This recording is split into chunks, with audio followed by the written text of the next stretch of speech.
So as you know, we are in preparation for the fall Moedim. With that in mind, I sent out this morning a list to the Shabbat list of the Sukkah schedule. If you did not get that, give me your email address. It will also be going out to the BT News, and then I have hand copies today of the schedule as well. So I want to get those to you. For those of you who might be interested in this, I had a gentleman contact me this week who is doing a doctor of ministry program. He is a chaplain, and if any of you are interested in taking a class on grief therapy, on helping people work through grief, let me know. I will give you his information. He's offering a class to help people who would like to minister to people who are going through grief. So it's on the Gig Harbor side. So he's doing a class, and so he met with me and said, if there's people you know that are interested in doing that, it's going to be like a 2-day seminar on helping people work through issues of grief and sorrow. And so if you would be interested in doing that type of class, see me and I will talk. Also, I want to let you know about a recent book that has come out called The Last Supper by Brent, who is a Catholic scholar. And I like this book for the simple reason that he has demonstrated, I think, in a very good way and cogent way, that the Synoptic Gospels and the Gospel of John are in actual sync with each other regarding the time period and the timing of Yeshua's death, burial, and resurrection. So it's called The Last Supper by Brent. Another 2 books I want to recommend to you by author John A. Beck is this one called The Holy Land for Christian Travelers, and this one called The Land of Milk and Honey. The Holy Land for Christian Travelers, and then this one called The Land of Milk and Honey. And what he does, having lived in Israel, traveled in Israel extensively, he looks at how the geography of Israel helps us to understand the text and what's going on there. Because everything happened in that region, and so it's important to understand at times how the land itself is playing into not just a description of the locale, but also plays into the theology of the text. And what the text is trying to say to us beyond just the main message, but how the main message is also wrapped up in the geography. So, as an example, I'm going to just read to you a section here from this first part, because it's in our text today, in our Deuteronomy 26 reading, this land of milk and honey. He writes this. He says, this name, speaking of milk and honey, not only distinguishes the promised land and its natural resources from the desolate deserts around it, but also alludes to the geographical diversity found here. In the north, generous precipitation favors the farmer. Rain gives rise to rich agricultural fields that flower and bloom, providing natural resources that the bees need to make honey. In the south, drier conditions favor pastoral pursuits. Here the Bedouin children tend the family goat herd that is the source of the milk they drink. When God speaks of this entire land, he labels it a land flowing with milk and honey. In other words, milk, honey, and milk. In other words, acknowledging the dominance of agriculture in the north and pastoral pursuits in the south. So it's a way of speaking of the whole land, to say it's a land of milk and honey. It's a way of speaking of the totality of the land. So, anyway, I recommend John Beck's books to you if you'd like to get those. I think they'll be beneficial to you, because I think that we have not done a good job in understanding how the agriculture and the land itself plays into the theology of the text. As an example of that, we live in an area where we have an abundant amount of rainfall. How many of you remember the limerick as a kid? If you remember this, raise your hand. Rain, rain, go away, come again some other day. Yeah. Remember that one? Yeah. In Israel, you'd never pray that. You'd never say that. Because they viewed rain as coming from God and as something that was desperately needed. It's a blessing. It was a blessing from God to have rain. It wasn't a curse from God. The fact that the land would have fruit and that there would be grain that could be grown because of the abundance of rain would be a good thing. So they didn't view, we see people on television, see the weatherman on television say, "Oh, I'm sorry, we're going to have rain. Bummer, but don't worry, the sun will come out, it'll come back, it's all good." And they lament the fact that we're going to have rain. Whereas in the ancient Near East, you didn't lament the coming of rain, you thanked God for the coming of rain. And in fact, drought or lack of rain was seen as not a good thing. You're going to have famine because of it. So rain is a good thing in the Bible, all the way through. Yes? We have a lot of rain here, we have a lot of clean air. Yes. Rain brings not only water to drink, but air that is clean. It purifies the air as it falls. So that's always a good thing. All right, please take your Bibles. So if you did not get one, I have hand copies I will give to you of the Sukkot schedule. It will also be coming out electronically, as it already has, in one format. So begin preparing for the festivals. Go with me to Deuteronomy chapter 26. Deuteronomy chapter 26. By the way, the text of our apostolic reading is so rich with things we could say that we could spend a lot of time just in the apostolic text alone. Mass amount of material there just by itself. So we're going to look at Deuteronomy 26. I want to read part of this here, just a few verses. It says, "When you come into the land which the Lord your God is giving you for an inheritance and to take possession of it and live in it, you shall take some of the first of all the fruit of the ground which you harvest from your land that the Lord your God is giving you, and you shall put it in a basket, and you shall go to the place where the Lord your God will choose to make his name dwell there," which we find later on is Deuteronomy's way of referring to Jerusalem and the temple. It talks about to make his name dwell there. And here again, it's not that God is writing his name somewhere. It's not as if he's putting something with a piece of paper with his name on it. He's saying the name here refers to his presence. My presence in a real, tangible way will dwell in this place. But he's talking about the Jerusalem temple. He says, "And you shall go to the priest who is in office at that time and say to him, I declare today, the Lord your God, that I have come into the land that the Lord swore to our fathers to give us. Then the priest shall take the basket from your hand and set it down before the altar of the Lord your God." Okay? So he goes on to describe these offerings. And there's every year one would bring these offerings of the different grains to the temple in Jerusalem. I want to make this statement because I think it's probably the most abused, systemically abused thing that goes on in traditional Christianity. And that is the tithe. There's that nice word, the tithe, which is a nice word that means tenth.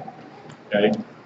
But the tithe in the Hebrew scripture was primarily given to the Levites, so that the Levites could then help the temple and the people of Israel who needed help. Nothing wrong with giving a percentage of your money to a ministry. There's nothing wrong with that per se. But the money you give to a church is not a tithe. It is a offering. It's a free will offering, but it's not a tithe because the biblical tithe goes to the Levites. You can't have a tithe going to Pastor Bob at First Church. It just doesn't work. When you do that, we're really breaking with the text to pull that in and separate it from the text in which it was given. Anytime we're talking about the concept of tithing, it's referring to that which comes from Israel into Jerusalem for the Levites, so that the Levites can then disperse that amongst themselves and amongst those in the nation of Israel that are in need. Again, nothing, I'm not arguing that there's anything wrong with supporting any particular ministry. If one wants to do that financially, that's fine. I'm just saying, when I hear churches say, it's time to give your tithes, I find that ironic that they're going to go to Leviticus and Deuteronomy in order to take up money, but then ignore all the passages before and in between those texts. Seems a little bit disingenuous to me to come to money and say, well, oh, we need everybody give a tithe, and then let's ignore everything in Deuteronomy and in Leviticus along the way. But yeah, the rest of it's been done away with. Yeah, go ahead. So, I mean, as far as the time, that's calling it something that you give to God, but then it was being administered by the Levites. Correct.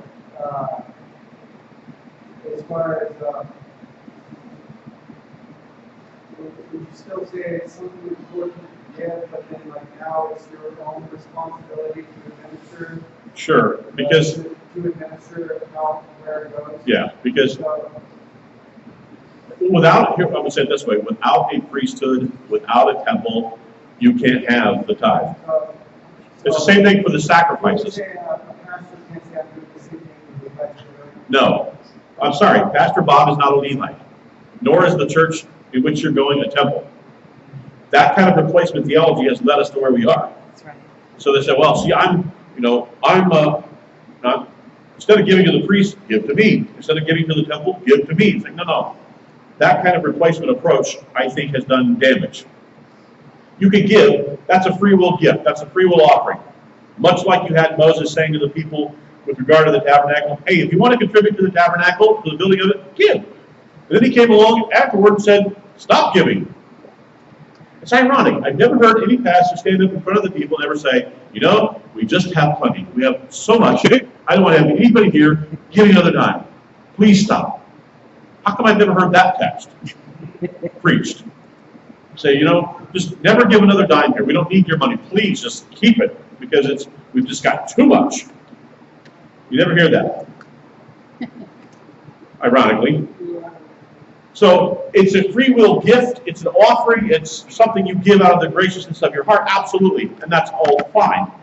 Just the replacement part of it where you're saying this is a tithe, as soon as you say that you're tithing, then you're using Levitical language, Deuteronomic language to say that we're talking about a Levite, we're talking about a temple. It was brought in Israel to Jerusalem, into the temple, administered by the Levites. So, some people find the whole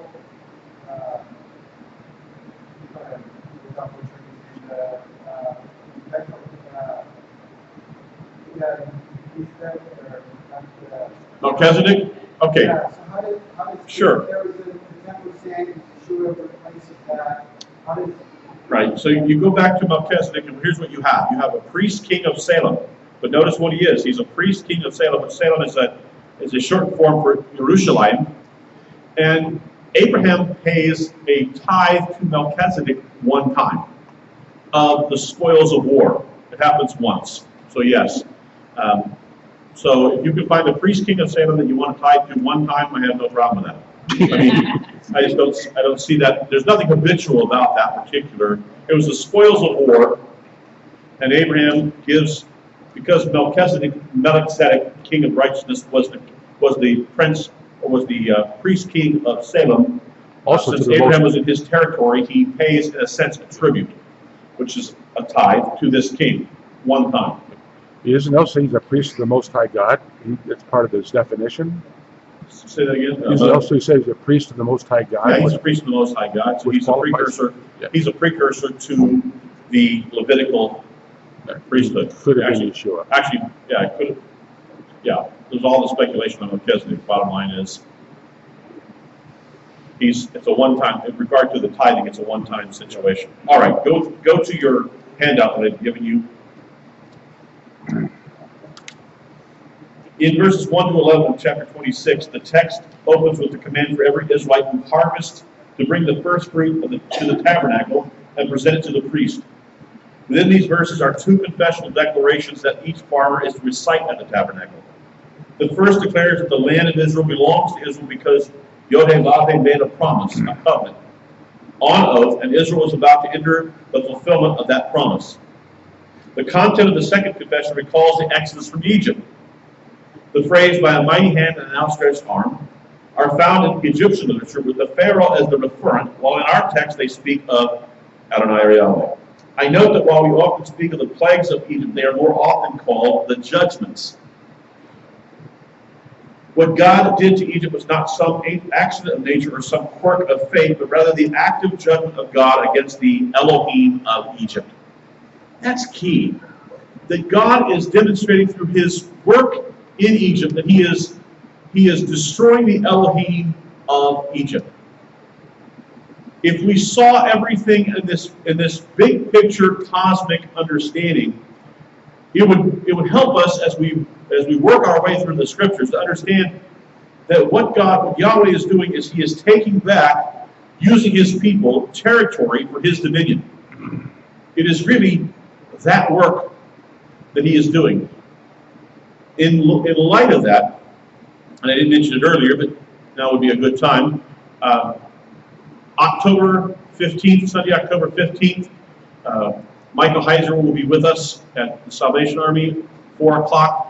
On the 13th, Friday night the 13th, we're going to have Skip Moen with us. He'll be there all day Saturday, in the afternoon, and then the evening, and then Sunday evening, Michael Heiser will be with us. Reverse. So I just talked about geography and how geography plays into what God is doing. Same thing you have here in Deuteronomy. So Mount Hermon. This was Michael's second book, Reversing Hermon. What does the evil one do in Matthew 4? He takes Yeshua up to Mount Hermon, to the highest mountain, it says, which is Mount Hermon, 9,200 feet plus. It's the highest elevation in Israel. He says, I'll give you all the kingdoms of the earth. Where does Yeshua take the disciples in order to transform in front of them? Mount of Transfiguration. He takes them back to Mount Hermon. And the more you understand about Mount Hermon, the more you'll understand these kinds of texts where we're talking about the gods of Egypt and him taking back territory for his dominion, for his rule. And so territory and locale and topography come into play with regards to what God is doing both in the nation of Israel and beyond. All right, second paragraph. Well, I want to mention something. When we come to the second section, I'll do that. Go with me to the second section. In our text, the land of Israel is described as a land flowing with milk and honey. This phrase occurs in Deuteronomy 6, 11, 26, in our text twice, chapter 27 and chapter 31, and numerous other places in the Hebrew Scripture. The milk spoken of was goat's milk, since neither Israel or the surrounding nations relied heavily on cow's milk. They were primarily pastoralists. Why goats and sheep? Because goats and sheep are much easier to feed and to water. And you can take goats and sheep, but you can't take cows. Goats and sheep can go up into mountains. You can take them up to higher elevations. Harder to do that with cows. It takes a lot more water, a lot more food, and you can't take them up into high elevations, unlike goats and sheep.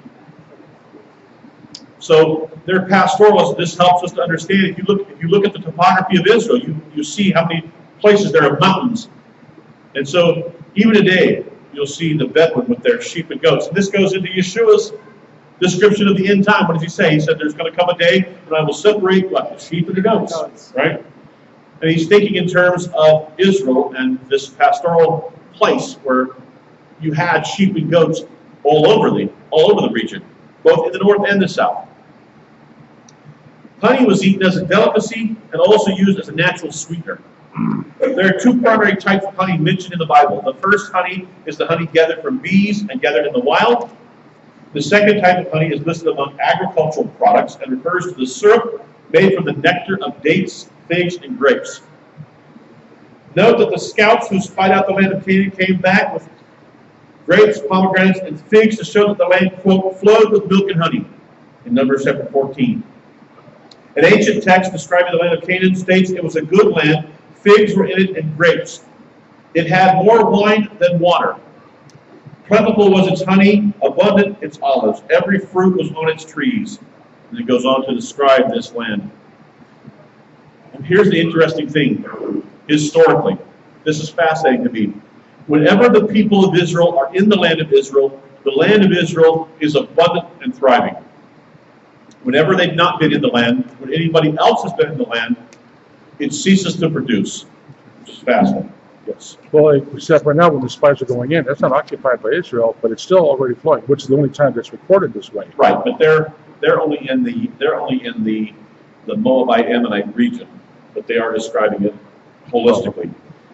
I'm saying after the time of the conquest. After After that, it's very, yes. Whenever you have Israel there, the land is abundant and it flows. Today, the land of Israel is abundant with produce.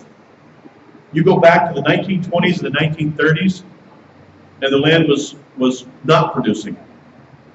But the people of Israel, it seems that the land, in a sense, senses her native children and says and produces. It's almost like the land knows who is there.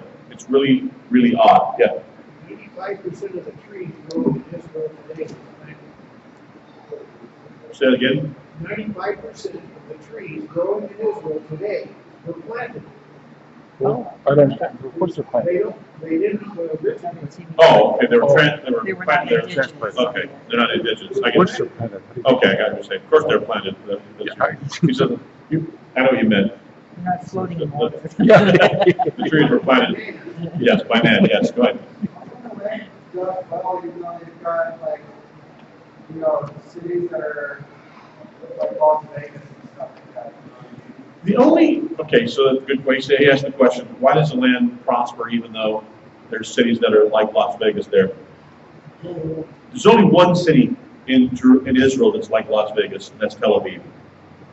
You go anywhere else in the land of Israel, and I've been about as far south as you can go and about as far north as you can go. And the only city to me that strikes one as debauched and corrupt is Tel Aviv. Tel Aviv is like Vegas. You can sense a complete difference because when you go to places like Hebron and places like Bethlehem, places to like even up in the north, you don't sense the worldliness hasn't crept in. I'll tell you one of the reasons. You have a strong That they've got like the biggest like gay pride parade in the world. Tel Aviv. And that strikes me as like Yeah. place where like good is bad, bad is good. You're going to find all the corruption that you would find anywhere in America in a big city like in the only city that I know of, Tel Aviv. I mean, it's not. It's a metropolis. It's every major. It's not representative of the whole area. No, not even close. Because as soon as you get outside of Tel Aviv, you go to so many other places that are nothing like Tel Aviv. Tel Aviv is corruption. I'll tell you one of the reasons I think why. You had a number of people come from other countries that reside in Tel Aviv because Tel Aviv is where the airport is. So you go to Ben Gurion, you fly into Ben Gurion Airport in Tel Aviv, And make so which makes it a metropolis, just because you have the only airport in the nation there. But a lot of people from around the country, from other countries that were related to organized crime, have stayed in Tel Aviv. And so because of that, you have an element there that fosters unrighteousness and a lot of debauchery. You step outside of that, and it's worlds apart when you go to places like Jerusalem and even other places that's not that way. Oh, there was a hand back here, and then go ahead. To answer your question, when I was in Israel, first few times, the tour said that when specific spots of the land was inhabited by the Israelites, that land would prosper, and if Islam came in, then nothing would grow. Oh, on Gaza But Strip. a little bit of that too, maybe just Yeah. compare what land is being. I want to say this though, in light of that, right? In light of what you're Can saying, you repeat what and you that said? is that she was saying that, repeating in a sense what I said about the land being sympathetic to the native sons as opposed to not being sympathetic to those who have come there from other places. I want to say this, though, and this is one of the big issues with what we're dealing with today. As you read through the scriptures, here's something to think about. First of all, there are numerous places, several places, we should look at these in the future, where Israel or Israelites bought land in Israel. They purchased land. For instance, David purchases the threshing floor of Arana, which becomes, from the Jebusites, which becomes later on the area of the temple. We know that Abraham purchases the cave of Machpelah in Hebron. So, and then there were parts of the land that were given to Israel, which is another home. But bottom line is that the reason that Israel should be in that land is because God said, this is where I want you. This is where I'm going to place you. Okay, so that's the ultimate reason. So that becomes the ultimate reason why this land. Now, as you go back to 1940s, here's what's ironic. The Orthodox Jews did not want a homeland for Israel because they said, well, it's just going to be another secular place where secular Jews will congregate and it'll be a secular state. And to many extents, they're right. Here's why I think you have to have a state of Israel, for no other reason. Because in 1938-39, the nations of the world didn't want any refugees from Israel when everything hit the fan. If you want to read, I've mentioned this before, I've got the movie if any of you want to watch it. You read the book. It's called Voyage of the Damned. The SS St. Louis. Oh, I've seen that. The SS St. Louis came over to Havana, Cuba, came back to Florida, went back across the Atlantic to London, and many of those perished in concentration camps because neither Cuba nor the United States would take them. Had they had a homeland where they could have gone, at least they could have been preserved physically. So the reason we need a homeland for Israel is because you need a place for the people to go when the nations of the world refuse to allow them in. Yes? The interesting thing is a satellite image from space looking down on greater Israel. The areas which are West Bank, as an example, where there are no settlements longer, but Palestinian areas are brown. The Sinai Desert is brown right up to the edge of the border of Israel. And this land is not farmland, it's not being farmed or anything else, but from space, that land is green, and the land right across the border is brown to gray. Yeah. What he was saying is that God blesses that land when Israel is in it. Yeah, God has blessed them. And that is why they are blessed. That's why they've been prosperous. All right, I want you to go with me to the end of, on page 3, the last paragraph there. It says this: at the end of page 1, I spoke of Israel's identity and purpose. While I addressed her identity as a treasured people, Am Selah, I did not speak of her purpose. The purpose of Israel's existence was to live a holy life before the nations, so that all peoples would be desirous of coming to the God of Israel and living under her Torah. Notice in Isaiah, the phrase that Isaiah uses repeatedly throughout that book, the Holy One of Israel. Holiness is not a topic we discuss much these days because we know that for all that is holy there is also the profane. We serve a God who discriminates and who believes in moral, ethical absolutes. I just had a conversation yesterday. I was taking a class at a local institution. And in this class, it was talking about morals and ethics. And so I spoke yesterday, I took the class, didn't say anything at the time. I went to the professor afterwards and I said, on what basis do we talk about morals and ethics? What is right and what is wrong? Because you say that this is right and that this is wrong. But on what basis? Why is that? Why is your truth any different than my truth? To be differentiated between somebody else's truth. What makes truth truth? What's the foundation for it? And so, if you say, well, I think this is wrong, or I think that is right, on what basis do you have for declaring? Because humanity is going to give different answers to that question. I said to her, if you don't have a transcendent God with a transcendent text that says and stands above us as the final arbiter and judge of what is right and what is wrong, then we are left to ourselves to determine what is right or wrong.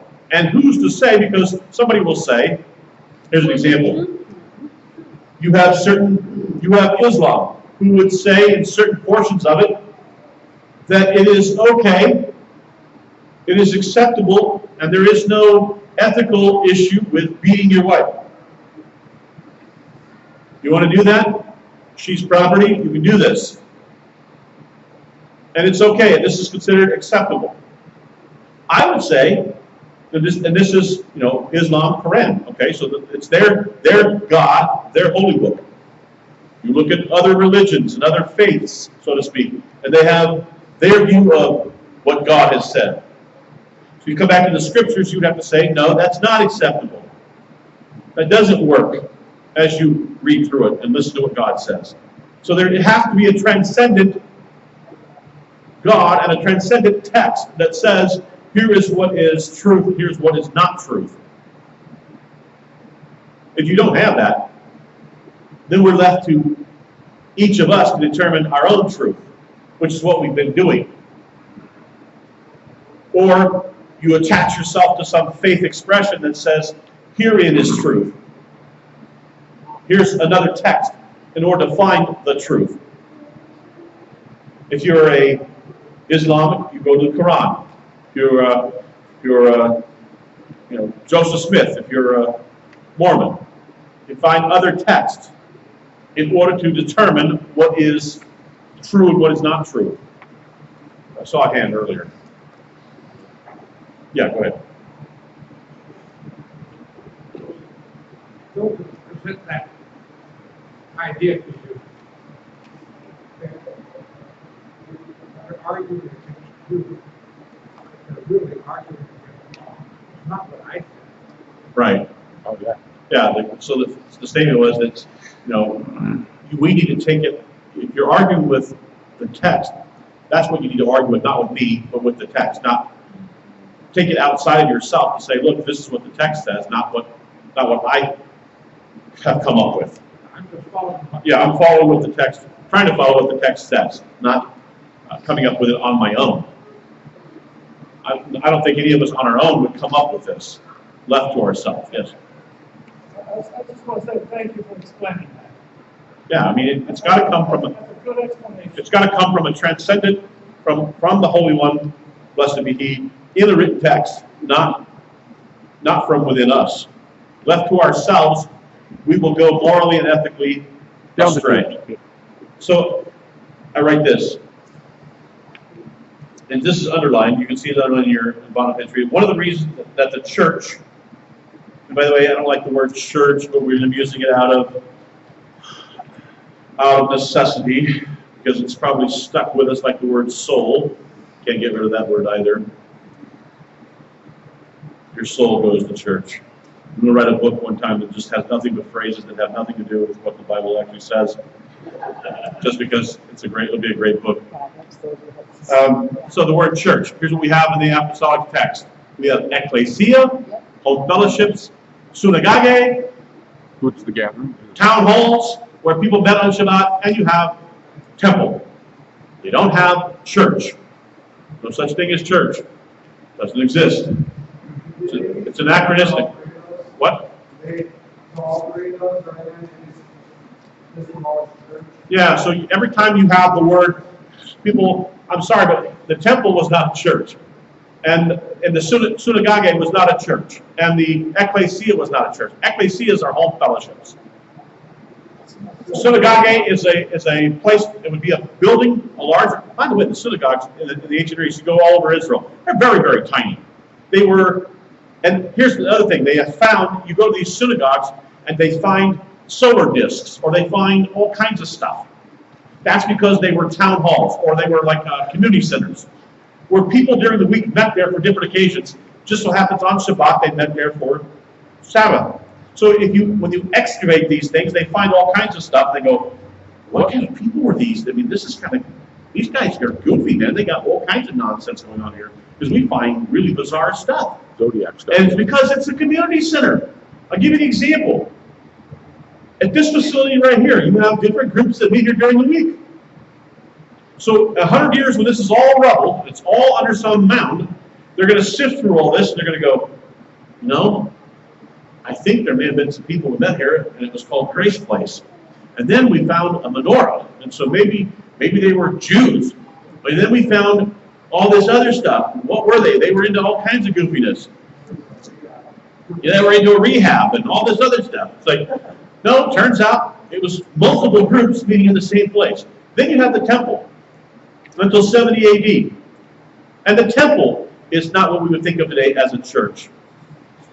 All right, enough of that. So, the underlined portion. One of the reasons that the church in America has not turned and repented of her failure to pursue Torah is that many who call themselves Messianic believers live a lifestyle that leaves people wondering exactly what makes us distinct. If there's no difference, there's no reason to change. If there's no fundamental difference, there's no reason to change. If we who are pro-Torah don't demonstrate a fundamental difference in the way that we approach each other and the way that we approach fellow Christ believers within traditional churchianity, then if there is no difference, why make a change? And to be quite frank, this movement has suffered for many, many reasons. Even though the irony is, truth is on our side, but you have to speak the truth in love. And oftentimes we've not done that. We've gone through phases. We became angry. We became upset. You catch more bees with honey than you do with vinegar. You know, I mean, it's just one of those things that kindness, you have to kill it with kindness. You have to kill with kindness. That's the only way to kill. The only way to kill is with kindness. Compassion and kindness. That's mine. It's hard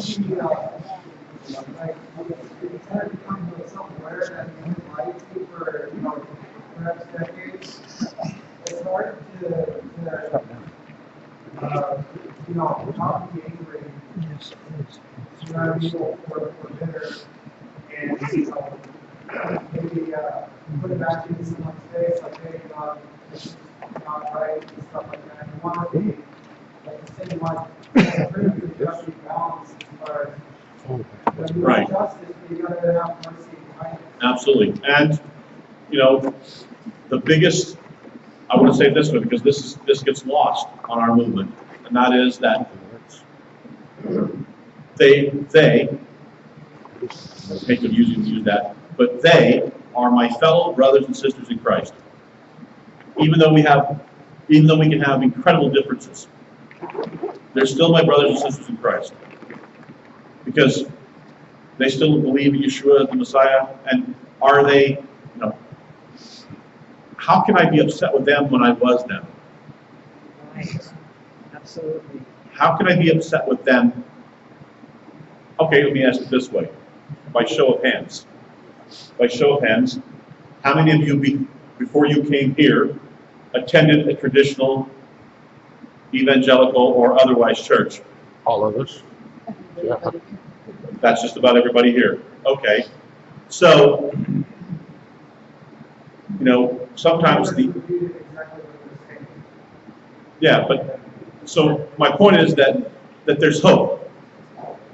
And I have been going back into and ministering into traditional church situations, and finding many people who do want to make changes and do want to see things differently. They have nobody that is. I'll give you an example. Okay, don't mean to point him out, but Matt in the back. Thank you, Matt. Wave your hand. So everybody say hi, Matt. You'll never believe where I met Matt. Of all places, I met him at a church downtown. I don't believe it. There you go. Yeah. Normally he wears a Seahawks jersey just to show me that he's where he's worshiping. But in traditional Christianity, in those places, in churches, there are many people who, if they had the opportunity to hear that the Torah was good and the connection between the books, would make changes and would seek truth. So it's the opportunity. And if you've grown up all your life hearing one thing, I'll say it this way. The family I grew up in, I think they were wonderful people. Truly wonderful people. But we never, ever, in the time I can remember, I never remember us ever talking about Israel or the Jews or Hebrew language, or it just wasn't in our orbit. He was Jesus, and we read the New Testament. We primarily read Paul, and we never thought in terms of connecting up our Bible. My first encounter with a person who was a Jew, here's my first encounter. I'm in high school, the Christian high school, and the history teacher had a wife who had come who was ethnically Jewish. And because his wife was ethnically Jewish, and she came to faith in Yeshua, and he told us this, when she came to faith in Yeshua, her family disowned her. Sent back all her pictures, refused her letters, and would not have anything to do with her. So my first inclination about Judaism was, wow, that's harsh. If that's what, this is what they do to you. I mean, now, understand that was 1981 when I hear this. 1980. Okay, fast forward. If my children were to tell me today, it would be tough if they were to say to me, I'm thinking I'm going to go into Buddhism. I'm going to go into Buddhism. I think Buddha is the answer. And I want to seek after Buddhism. I think to the Jewish mind, that's what they hear when they hear you're going into Christianity. Totally changing. It told me it's you might, what you're saying is you're going to go into idolatry, you're going to go into paganism. That's what they hear, that's what they think. Because for them, Christianity is so different and pagan and Catholic in many respects. And they go, oh my stars, if this is what they're going to go into, please, no. And because they don't see Yeshua having anything to do with Jews or Judaism or the faith. Yeah. When I was growing up, in high school, if you were Jewish, you just didn't date a Gentile. Your parents wouldn't like it. And and I know that when I was growing up, anytime I heard Christians, I was figuring, like you were just saying, they were Catholics. And I've also heard different accounts that because of the treatment during the past, a lot of Jewish people pin that to whatever modern day Gentiles too. So they just have all these negative experiences, and so that just feeds into that not being accepted. Yeah. Go ahead. One step further, there are many in the Sunday go to meet in church that keep more of the commandments than Messianics do. True. In many cases. Absolutely. We wear seats, we go to church on Saturday, but how many Messianics go out and evangelize, who go out and feed the poor, who go out and clothe? That's what I'm very saying. few. That's what I'm saying. Is that if there's no difference, why make a change? Yeah. But by the same, so you could say the same token for unbelievers looking at the church. Mm-hmm. They could say, if there's no difference, What's the point? Why make a change? For those who are believers, if they're looking at the Messianic movement and say, if there's no difference, why make a change? You could say the same thing. So I'm being a little harsh on my own, but I think that we have much to do, much work to do. Amen. Well, Yeshua was a good example for us because he said in the scripture that we just read, you know,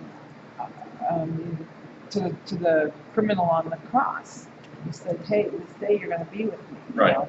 And he also said, you know, the sheep and the goats. We were talking about that before. Did you feed my sheep? Did you feed my, you know, if you feed them to the least of my brethren, you've done it unto me. So that in itself tells us, you know, she was telling us what to do. Right. He's saying we have to do that. So I mentioned John Beck earlier on 2 books regarding the topography of Israel. Think about this just for a moment. I'll come back to you, Mark. Hold on. You have in the gospel accounts the feeding of the 5,000 and the feeding of the 4,000. Now here's what's interesting. In the feeding of the 5,000, if you look, you're supposed to compare the two. There's numerous comparisons between the 2 feedings.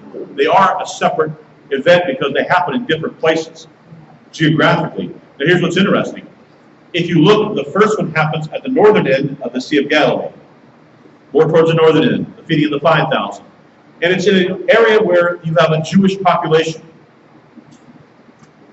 Then you go to the other side, more on the eastern side of the Sea of Galilee. It's a primarily Gentile region, not exclusively, but primarily Gentile. And he feeds the 4,000.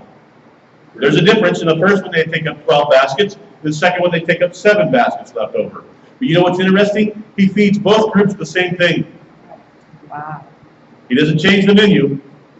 They both get fed the same thing. And here's the theological point. He had said in Ezekiel 34, I'm going to feed my people and shepherd my people on the mountains of Israel. I will seek and save and feed them on the mountains of Israel. Even though the sheep are intermingled. So he goes first to the feeding of the 5,000, then to the 4,000. We have to look at the areas where he's going. They take up 12 baskets full, they take up 7 baskets. So does that mean his sheep are both Gentile and Jews? Yeah, so the sheep are intermingled, the sheep and the goats are intermingled. Not every Jew is going to be a sheep, and not every Not every Jew is going to be a sheep, and not every Gentile is going to be a goat. Yeah, go ahead. I am. I'll get ready to read the end of that, yes. So here it is. Here's the last paragraph. Go to the back page, page 4. I'll read through this intent with intent. We are to live holy lives that are reflected in our speech, in our actions, and in the way we treat one another. To put it another way, the foundation of our calling is personal character. The nature of our calling is service. The motive of our calling is love. The measure of our calling is sacrifice. The authority of our calling is submission. The purpose of our calling is to glorify God. The tools of our calling are Torah and prayer. The privilege of our calling is growth. The power of our calling is the Ruach. And the model of our calling is Yeshua the Messiah. Awesome. That's awesome. This really is, this is what we should be about. Absolutely. But it goes back to starting out with, it's reflected in our speech and in our actions, and the way we treat one another. By this shall all men know that you are my disciples, if you have love one for another. And speaking of service, isn't this coming Sunday, the homeless This coming breakfast? Sunday, homeless breakfast. Not this Sunday, Nice segue, huh? next. Look, I've said this, I need to say this again. I haven't said it in a while. I hope that you don't come here, sit, sour, and soak. It's wonderful to come here, but that's all great. But you also ought to have, outside of yourself, outside of your 4 walls of comfort, a ministry to people who can't pay you back. That's how you know it's the people who can't pay you back even if they wanted to. Do something for somebody and help somebody. Or to put it in the terms of the rabbis, repair a broken world. And if you can't find the brokenness, you're not looking very hard. You're closing your eyes. Because there's a lot of brokenness out there. There's a lot of broken people. It's a lot of death and dying. So there's hunger, there's homelessness, there's lack of clothing. So there's some, I dare say, if most of us went to our closets, I'm going to make a prediction here. Most of us have more coats than we need. Yes, we do. Most of us have way more coats than we need. I bet there's some of you like me that we have stuff in our closet we haven't worn in ages. I bet if I were to go to your closet and say, when was the last time you wore this? You couldn't remember. Oh, have I? You got coats in there you haven't even worn in ages. Either because you don't like them or they don't fit or for whatever reason. True. Give them to somebody who can use them. Every one of us could come up with one piece of clothing as an example that we can give away easily and not be without. We have an abundance of food, we have an abundance of clothing, and now it's our responsibility to help those in need. Absolutely. And to reach out to those who are in need. In a sense, the tithe that you were to bring as we started chapter 26, what were the Levites supposed to do with it? They were supposed to help the stranger, the widow, the orphan. Those people who were on the margins and who were the most needy. Yeah. So what do we do? We should try to find the neediest people and help them. That's our call as well. Yeah. I was going to say that, governments can do just so much, for people. But I think that God rather work through us than through governments, Right. Well, of That's course, what- that's, Yeah. Look at, I know we all know it and everything. right. Look at. I'll end with this. Look at how one of the things that came out of, to me, that was encouraging. One of the things that came out of Hurricane Harvey was to watch how many individuals, rich or poor, it didn't matter, black and white, it didn't matter, who stepped up to help fellow human beings who were in need. Just people taking their boats out and gathering people off rooftops, or taking people into their homes who they never even met, giving food and shelter and clothing to people who they had no idea who they were, but they were a fellow human being. Right. And because they were just a human being in need, they said, you know what, I have compassion, and out of that compassion, I'll move to help you. And that's not something that can be motivated by governments, that's not something that can be motivated by anybody else. That has to be motivated from within, and it has to be motivated from a compassion that comes from and is sustained by your love of God. Absolutely. I think that's what, governments actually, our government in particular, don't really necessarily like when they see stuff like this, because that shows the nature of what America truly is like we are a compassionate country. We give the most money, we help the most people, we do love one another, we open our arms to the stranger, but most of politics, I should say, they want to divide us and keep us arguing over, these little minutiae about, well, you like this or you like that, or abortion or this or that or whatever. Not that abortion's minutiae, but they want us to keep focusing on the things that separate us instead of the things that bring us together. Right. And sometimes it takes that kind of a crisis for people to realize Right. it doesn't matter when a person is So maybe God stranded on their rooftop. It doesn't matter what color they are, it doesn't matter what economic status they are. What matters is that they're a human being I see and that they have a need. I see God using this as something to show us to not forget who we really are. And Good who point, we belong Bill. to. Yeah, absolutely. Amen. Please go to page 95 for the traditional language.